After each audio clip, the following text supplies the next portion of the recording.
Setelah penjelasan Yuli di video kemarin, Yuli baru tahu ternyata banyak teman-teman yang nggak tahu bagaimana memperhitungkan pajak pengembalian yang harus masuk ke rekening kalian. Jadi hari ini Yuli memperjelaskan dengan detail bagaimana cara perhitungan uang pajak. Jangan lupa di save ya, karena pasti kamu kepake setiap tahun bulan 5. Perhitungan pajak seperti tahun ini tahun 2025.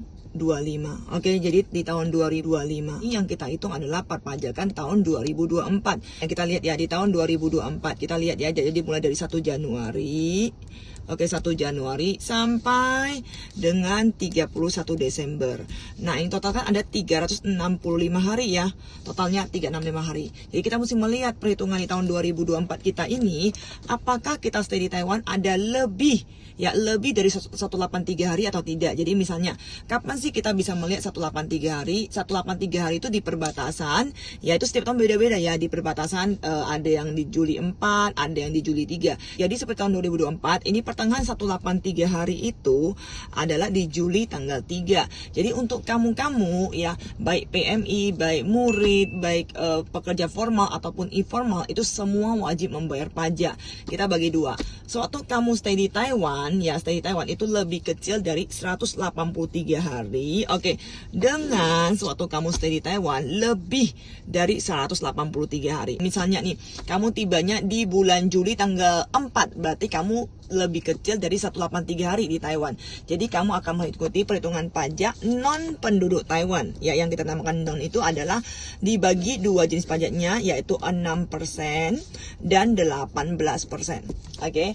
Untuk 6% dan 18% itu melihat gaji kamu. Jadi dari gaji UMR di Taiwan kali 1,5.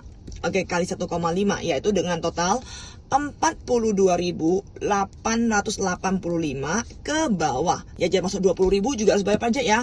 Kamu harus bayar 6%. Tapi kalau misalnya gaji kamu itu 42.885 NTD ke atas, berarti kamu harus bayar 18%. Jadi misalnya nih, kamu tiba di Taiwan di bulan Agustus. Oke, tanggal 1. Berarti kan kamu di tahun 2024 itu bulan Agustus, bulan 8, 9, 10, 11, 12 di tahun 2024 ini. Oke, di tahun 2024 total kamu 1, 2, 3, 4, 5 bulan di Taiwan. 5 bulan anggaplah gaji kamu misalnya 20.000 NTD.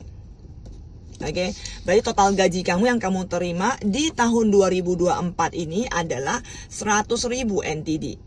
Oke, jadi yang perlu kamu bayar adalah 100.000 NTD dikalikan dengan 6%, yaitu pajak kamu di tahun 2024 yang perlu kamu bayar di tahun 2025 adalah 6.000 NTD. Tapi sering terjadi ya, banyak PMI yang sewaktu masuk pajaknya itu langsung dipotong 18%.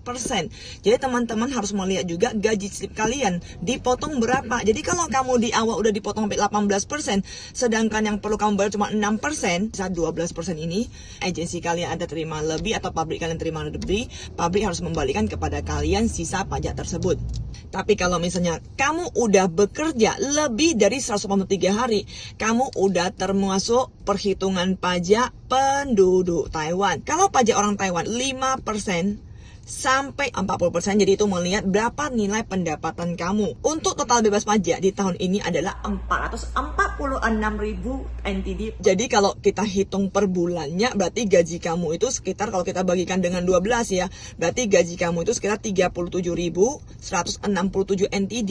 Nah, di saat gaji kamu kayak begini, kamu harus membayar pajak itu sebanyak 5%. Yang kita lihat adalah total tahunan. Oke, total tahunan. Jadi kalau misalnya kamu ada dapat THR, oke, THR kamu THR 1 bulan. Kalau gitu kamu harus bagikan dengan 13. Berarti gaji kamu kalau 34.000 NTD, berarti kamu udah harus bayar pajak juga kalau kamu ada dapat THR. Total gaji ini pokoknya yang kamu dapatkan setiap tahun, termasuk lembur kamu, termasuk THR kamu, dan bonus-bonus lainnya. 590.000 ya NTD ke bawah, nah itu kamu akan dikenakan 5%. Dan sisanya itu adalah 12%, dan yang paling tinggi adalah 40% di saat gaji kamu itu 4.980.000 NTD.